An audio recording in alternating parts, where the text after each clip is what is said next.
Wife cheated with her broke ex, demanded half of everything in our divorce. But she didn't know my mom secretly owned everything. All right, so here I am, writing this out because I honestly don't know what else to do. I never thought I'd be posting my business online, but things have hit a point where I kind of need an outside perspective. I'm 35, and I run a tech consulting business that's actually pretty successful, comfortable enough to not have to stress about the day-to-day. I built this thing from scratch over the last decade, and yeah, I'm proud of it. I've been married to Olivia, who's 33 for the last 2 years. We were together about 5 years total, and for the most part, I thought things were good. Turns out I might have been the only one who thought that. Olivia used to work in PR, but right after we got married, she decided she wanted to take a break and focus on us. That's what she called it. At first, I was totally fine with it. I mean, I figured we could afford it, and she'd jump back into the workforce eventually. I didn't mind supporting us both because I wanted her to feel comfortable. And honestly, the business was doing well enough that I wasn't sweating it. I thought it was a temporary thing, that she'd find her footing again. But looking back, maybe I should have seen the signs. The last few months, things between us started to change. I know that sounds cliche, but it's true. Olivia started acting distant, cold even, like she was checked out half the time.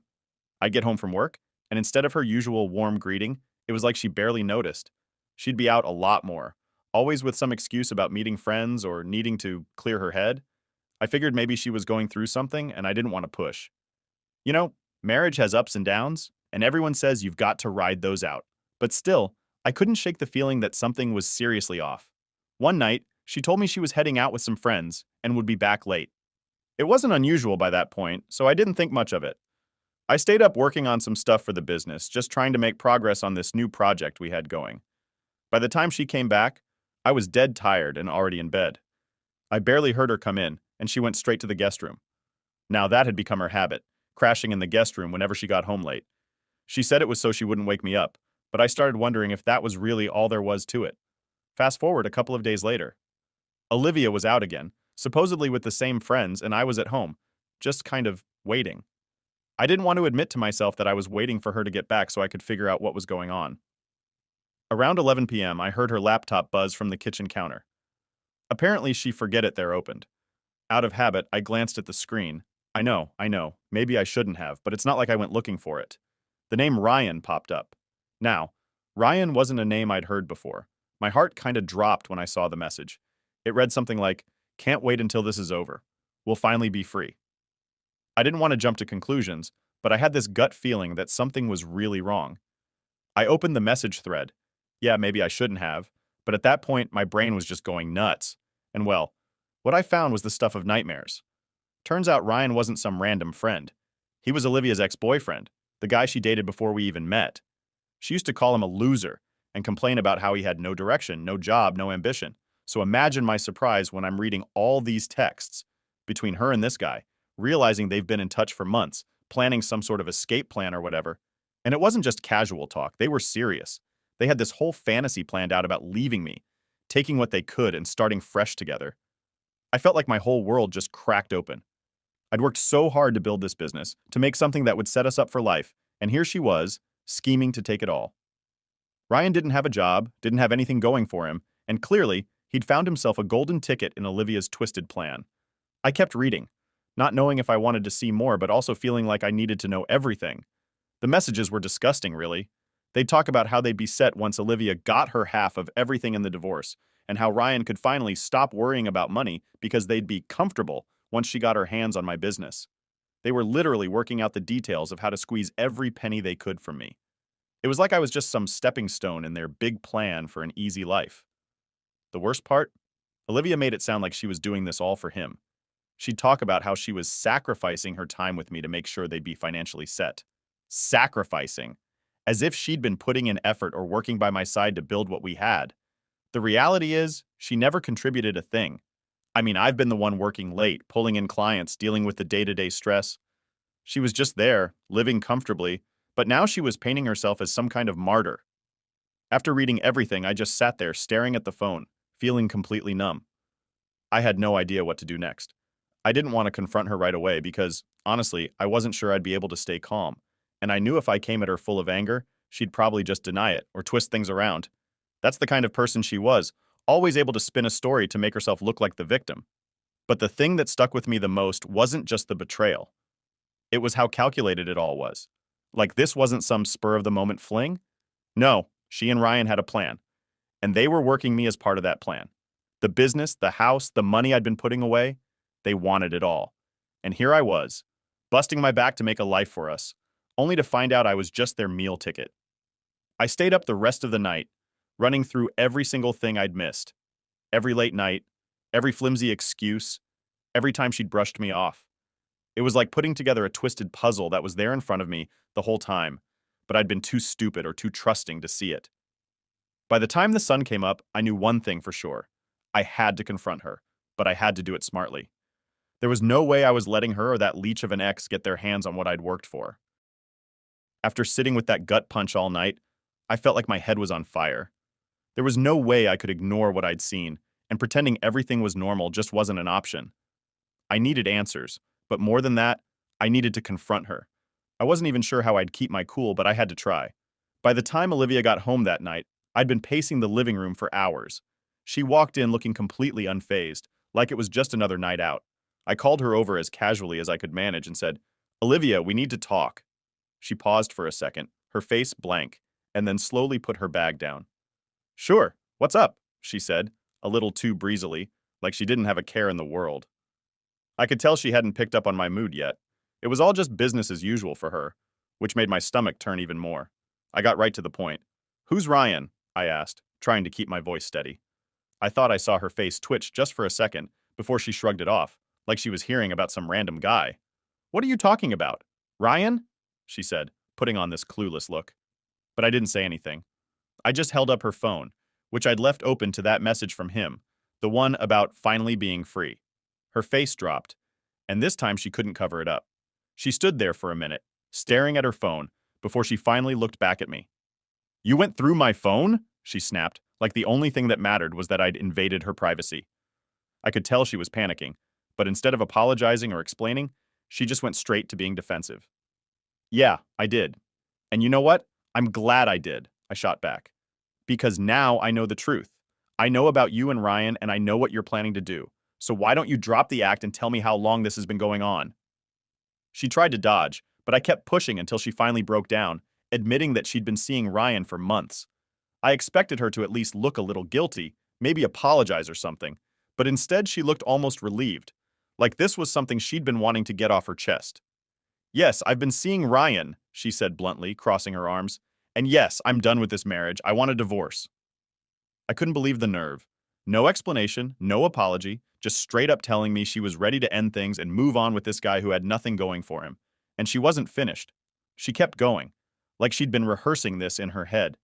"I deserve to be happy too, you know. You're always working, always more focused on that business than on me," she went on. "And yeah, I'm going to fight for my share. I put a lot into this marriage, and I deserve half of everything." There it was. Not even a hint of regret, just this sense of entitlement, like she thought walking away with half of my hard work was somehow her right. I knew I had to keep my cool, but inside I was boiling. "Half of everything?" I repeated, trying to keep a straight face. "You've barely lifted a finger for any of this, Olivia. I've been the one working late nights, stressing over clients, building this business from scratch. You've had every comfort, everything you wanted, without ever helping me out or supporting me." She just rolled her eyes. "That's not fair," she snapped. "I left my career to support you. I gave up things too." "Support me?" I said, laughing bitterly. "Olivia, you didn't give up anything for me. You wanted to quit working and I let you because I thought we were a team, but clearly I was wrong. You're just using that as an excuse so you can take half of what I've built." She narrowed her eyes and leaned in, trying to look intimidating. "I don't care what you think. I'm getting what's mine. And if you try to cheat me out of it, I'll make sure everyone knows the truth about you." Her confidence was sickening. She really thought she had this all figured out, like I'd just roll over and let her walk out with half of everything. But I wasn't about to give her that satisfaction. I took a deep breath, keeping my voice steady. "You think you're going to walk away with half the business?" I asked. "You might want to think again." That finally made her hesitate. I could see her trying to process what I meant, her expression going from smug to slightly confused. "What do you mean?" she asked, a bit more carefully. "Exactly what I said," I replied. "You're not getting half of what you think you are. So go ahead, talk to your lawyer. Do whatever you need to do, but you're not getting your hands on the business. Her face turned red, and I could see she was rattled. I hadn't spelled out that the business wasn't in my name, but she could tell something was up. For the first time, her confidence seemed to slip a little. Fine, she said finally, crossing her arms. If that's how you want to play it, then that's what we'll do. But don't think for a second I'm going down without a fight. She grabbed her bag and walked out of the room, slamming the door behind her, leaving me sitting there alone. I couldn't help but feel this weird mixture of anger and relief. Angry that she'd been lying to me, scheming with her ex behind my back, and that she had the nerve to demand half of everything I'd worked for. But relieved too, because I finally knew the truth. I wasn't living in the dark anymore, playing the role of the clueless husband. I could finally see her for who she really was. Once she was gone, I stayed at the table, going over everything again in my head. All those little red flags I'd ignored over the past few months, they were all crystal clear now. The late nights out, the coldness, the secrecy, it was all part of her plan. She thought she'd hit the jackpot with me, that she'd ride off into the sunset with her ex on my dime. But she had no idea that she was about to hit a wall. After sitting there for a while, letting it all sink in, I knew one thing for sure. I wasn't going to make this easy for her.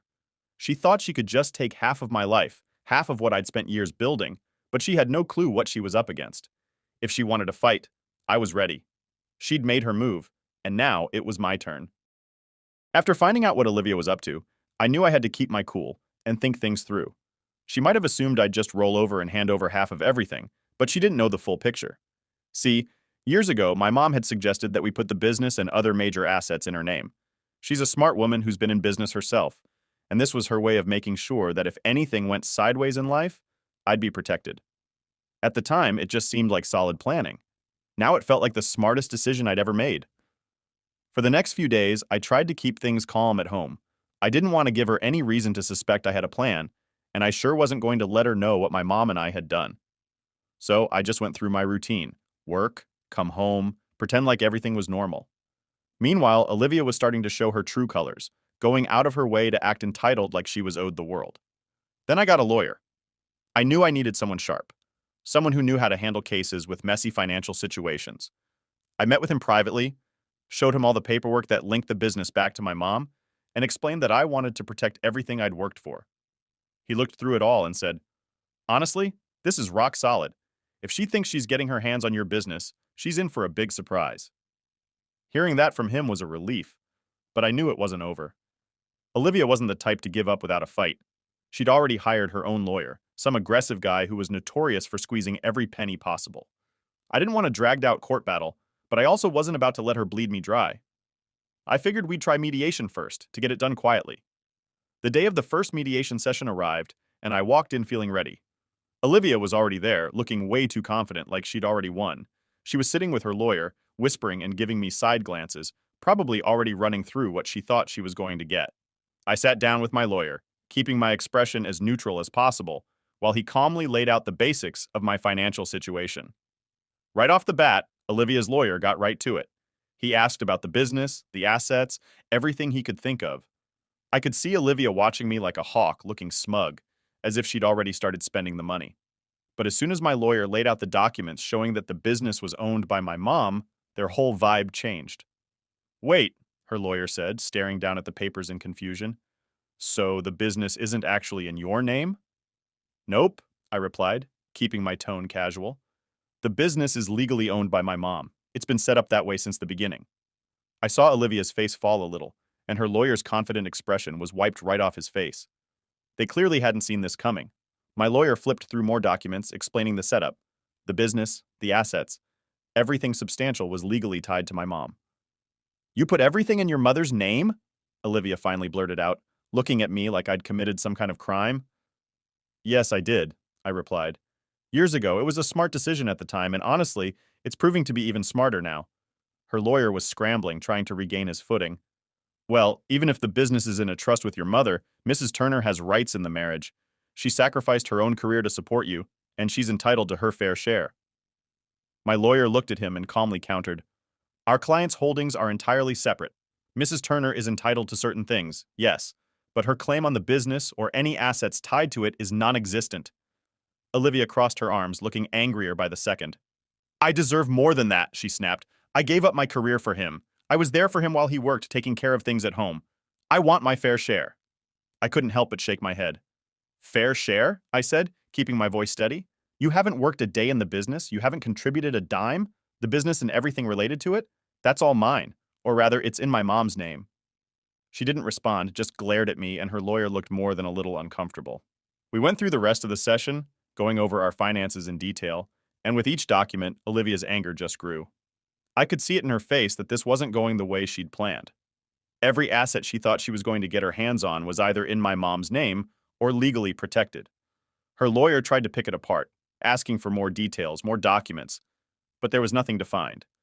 At the end of the session, her lawyer was visibly frustrated, mumbling something about needing more time to review. They weren't going to give up easily, but I could tell they were starting to realize this wasn't going to be the cash grab they'd hoped for. My lawyer wrapped things up, letting them know we'd disclosed everything required by law and that they were free to go over it as thoroughly as they wanted. As I left the building, I could feel Olivia's eyes boring into the back of my head, like she thought she could still intimidate me somehow. She stormed off with her lawyer, not even looking at me, leaving me standing there with a strange mix of relief and anger. I knew this wasn't over, not by a long shot, but seeing the look on her face when she realized she wasn't getting what she'd expected, that was a small victory in itself. When I got home, Olivia was there waiting, and I could tell right away that she was ready to unleash. She was pacing the living room, glaring at me the second I walked in. I barely had time to take my shoes off before she started in. You've been hiding things from me this whole time, she shouted. You put everything in your mom's name just so I wouldn't get anything. Admit it. I let out a sigh, trying to stay calm. No, Olivia, that's not what this was about. It was just smart planning, plain and simple. You assumed you were entitled to more than what actually exists in my name. She wasn't having it. You think you're so clever, she hissed. But don't think I'm done. I'm going to get what I deserve one way or another. Without another word, she stormed off, slamming the door to the guest room, leaving me standing there in the silence. I couldn't believe the lengths she was willing to go to, all because she wasn't getting what she'd banked on. That night, I lay in bed thinking about everything she'd done. This wasn't the person I thought I'd married. The lies, the entitlement, the manipulation. It was like living with a stranger. I knew things were about to get uglier, that she wasn't about to back down without a fight. But at that moment, I felt something shift in me. This wasn't just a battle over money or assets anymore. This was about keeping what I'd built, protecting the life I'd worked for, and I wasn't going to let her take that away. After that mediation session, things got ugly fast. Olivia was furious, and she didn't even try to hide it.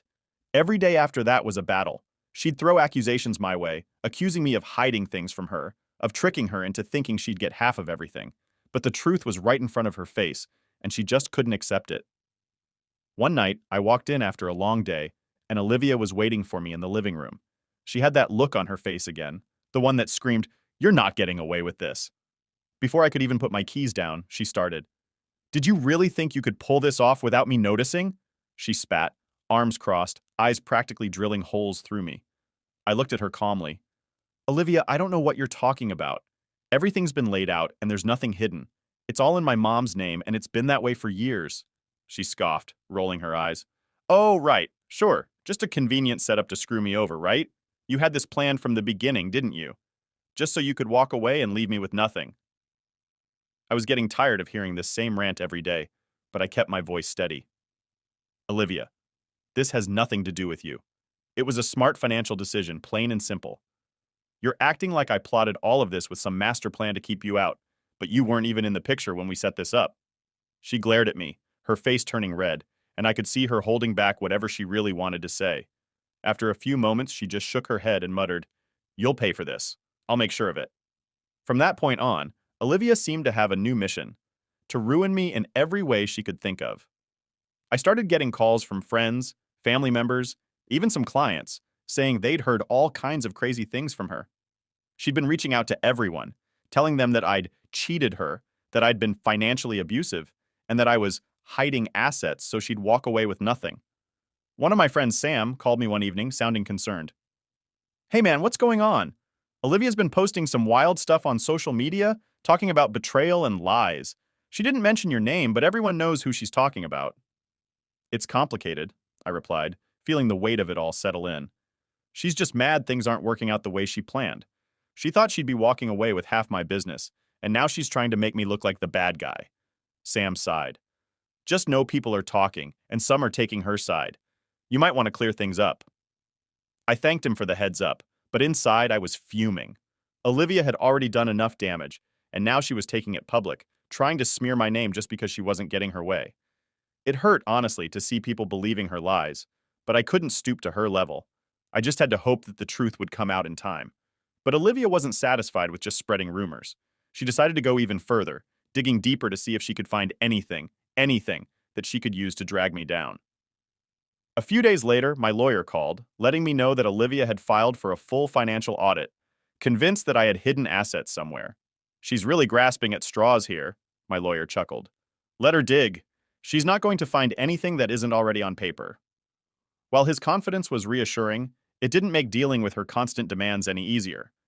Every other day, it seemed like I was getting notices for more financial disclosures, requests for documents I'd already provided, and questions that went back years. It was like she thought that if she just kept pushing, I'd suddenly reveal some secret stash of cash she could claim. One night, I came home to a stack of legal papers sitting on the kitchen counter. More financial requests, more phishing. I called my lawyer, double-checking that we were complying with everything. He reassured me that we'd given them everything they needed and then some. It was just another tactic, another way to drain my energy and drag this thing out as long as possible. Meanwhile, Olivia's attitude at home was unbearable. Every conversation was a confrontation. Every look was loaded with anger and resentment. She'd barely speak to me except to accuse me of hiding things or demand explanations. She was acting like I'd wronged her in some unforgivable way, when all I'd done was protect what I'd built before she was ever in the picture. And just when I thought things couldn't get worse, I heard from mutual friends that Olivia was now spreading stories about how I was emotionally abusive, that I'd isolated her and kept her from living her life. She made herself sound like some kind of prisoner who'd been manipulated and controlled. It was a total lie. Olivia had always been independent, always doing her own thing, and half the time she was out with friends or family. I was never the controlling type, but that didn't seem to matter to her anymore. One afternoon, I ran into one of our old friends at the store, and I could tell right away he'd heard her side. He was polite but distant, like he didn't quite know what to think. I've been hearing some things, man, he said cautiously. Are you okay? I knew what he was getting at. I'm fine, I replied, keeping it brief. Just a lot of things being twisted around. Don't believe everything you hear. He nodded, but I could tell he wasn't fully convinced. The damage was done. People had already started forming their opinions, and it seemed like Olivia was winning in the court of public opinion, at least with some people. It was exhausting, and honestly, it hurt. This was someone I'd once loved, someone I'd trusted, and now she was dragging my name through the mud just to try and take something she had no right to. As the days went on, Olivia only got more desperate. Word got around that she was asking her family and friends for money to keep up with her legal fees. She'd seriously underestimated how long and costly this was going to be, and now it was coming back to bite her. I almost felt a tiny bit of satisfaction, knowing her plans were falling apart. But then I'd remind myself how much damage she'd already done, and that feeling would fade real quick. Then came the latest round of demands. Subpoenas for bank statements, asset lists, even documents from my mom. Olivia was pulling every string, trying to find something she could use to prove I was hiding money. My lawyer assured me that we'd covered everything, that my mom's assets were legally separate. But the fact that Olivia was dragging her into this mess made my blood boil. She had no right to go after my mom. No reason to think she'd find anything, but that didn't stop her. One night, as I sat alone in the quiet house, I thought about everything Olivia had done since this started. All the lies, the manipulation, the entitled demands. I realized that the woman I'd married was long gone, replaced by someone who didn't care about destroying my life if it meant she'd get what she wanted. I knew I had to stay focused, to keep pushing through this mess until it was over. Olivia might have thought she could break me, that I'd cave and hand over what she wanted just to get her to stop, but she was wrong. I wasn't about to let her take what I'd built, no matter how many lies she spread or how many demands she made. This wasn't over yet, and I was more determined than ever to see it through. After weeks of Olivia's schemes, accusations, and endless legal stunts, the day finally came when we were headed to court. I didn't know what tricks she'd try to pull, but I'd seen enough of her desperation to know she wasn't going down without making this as ugly as possible. I met with my lawyer the day before to make sure everything was locked in tight. He went through every piece of paperwork, from the business documents that tied everything to my mom, to personal finances and records proving I'd been transparent about it all. He reminded me to stay calm and stick to the facts, no matter what Olivia tried. The business, the assets, the savings, none of it was legally mine to give, and my lawyer assured me we were ready for anything. When I walked into the courtroom the next day, Olivia was already there, sitting with her lawyer. She wouldn't look at me, but I could see the fury written all over her face. It was like she'd built herself up to be some kind of hero, fighting against this terrible injustice. I knew she'd convinced herself she deserved half of everything, but today, she was about to get a serious reality check. As the proceedings began, her lawyer launched into a long-winded speech about Olivia's sacrifices. He painted her as the devoted wife who'd given up everything for me, only to be betrayed and left with nothing. He droned on about her support, her commitment to our marriage, and how it had supposedly allowed me to build a business. It was infuriating hearing him twist reality like that, but I kept my composure, knowing my turn was coming. When my lawyer took the floor, he cut straight to the heart of it. He presented all the documents showing that the business was legally owned by my mom and had been from day one. He laid out the financial structure, the trust setup, and even pulled out old emails that proved it was a protective measure unrelated to Olivia. Everything was rock solid. I glanced over at Olivia and saw her expression shift from smug to outright shock. She hadn't expected that. She really thought she was going to walk in here, cry a little, and convince the court that she was owed half of everything. But now, she was realizing that things weren't so simple. Her lawyer was visibly rattled, but tried to keep his ground. Even if the business is legally under your client's mother's name, Mrs. Turner contributed to the marriage and the lifestyle it provided, he argued, as if he could still salvage something. My lawyer responded calmly. Mrs. Turner is entitled to her fair share in the marriage, yes, but the business and all assets directly tied to it belong to the trust under Mr. Turner's mother's name. There's no legal claim Mrs. Turner can make on assets that were never Mr. Turner's to begin with. Olivia at this point was fuming. She shot me a glare like she was trying to burn a hole through my head. You think this is fair? That I get nothing after everything I did for you? She snapped. I took a deep breath, keeping my voice level. Olivia, everything was clear from the start. You knew I worked hard for this business, that I built it with my mom's support, not yours. You didn't contribute to it. You were never involved. She didn't respond, just glared, as her lawyer continued to push for any scrap he could get. We went back and forth, her lawyer trying to pry into anything he thought might yield more money. He demanded additional disclosures, requested financial records, anything to find some hidden fortune. But there was nothing to hide. After several hours of this, it was finally Olivia's turn to take the stand. She got up there and went off, talking about how she'd sacrificed her dreams to support me, how she'd put everything on hold so I could focus on my work. She painted this picture of herself as the long-suffering wife who'd put in as much as I had, and I could see her tearing up, trying to milk it for sympathy. I just sat there listening, letting her spin her story. When she finally finished, her lawyer sat back looking smug, probably thinking they'd scored some points. But I could tell the judge wasn't entirely convinced. My lawyer calmly got up, ready to lay out the truth. Mr. Turner, he began, can you tell the court more about the setup of your business, specifically why it's in your mother's name? I nodded. From the start, my mom and I agreed that placing the business in her name was the safest option. We did it for tax reasons and for security, in case of anything unforeseen. This arrangement was made years ago, long before Olivia was even part of my life. It wasn't to deceive anyone, it was just smart planning. My lawyer nodded. And did Olivia ever participate in this business, financially or otherwise? No, she didn't, I replied, keeping my tone steady. She wasn't involved in any of it. I built the business with my mom's help. Olivia didn't contribute a single dollar or any time to the company. Olivia's lawyer tried one last angle, claiming that even if she hadn't directly contributed, she had enabled me to focus on my work by managing our household. But that didn't hold much weight.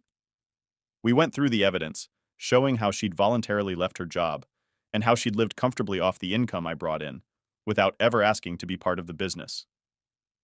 After another break, the judge returned with his decision. I could see Olivia staring at him, her face tense, waiting for some glimmer of hope. But it didn't come. The judge ruled that Olivia had no legal claim to the business or any of the assets tied to it. Because everything was in my mom's name, it was separate property and beyond Olivia's reach. She was entitled to a modest settlement, but nowhere near what she'd been after. It was the outcome I'd hoped for, but seeing Olivia's face fall as the reality hit was something else. She looked like her entire world had just crumbled. When the verdict was read, Olivia's face turned pale. She glanced at her lawyer as if hoping he could do something, but there was nothing left to argue. She'd lost, plain and simple. As I left the courtroom, I felt a weight lift off my shoulders. It was finally over. All the scheming, the accusations, the attempts to drag me down, it had all led to this, and she was walking away with almost nothing. She might still be furious, might still try to make me look like the villain, but I didn't care. I had my business, my future, and my peace of mind. Outside the courthouse, I felt the rush of freedom for the first time in months. The ordeal with Olivia had been exhausting, and the damage she tried to do wasn't something I'd forget easily. But seeing her realize that her plan to take everything had failed, that was worth it. I could finally move on, rebuild my life, and leave this whole mess in the past.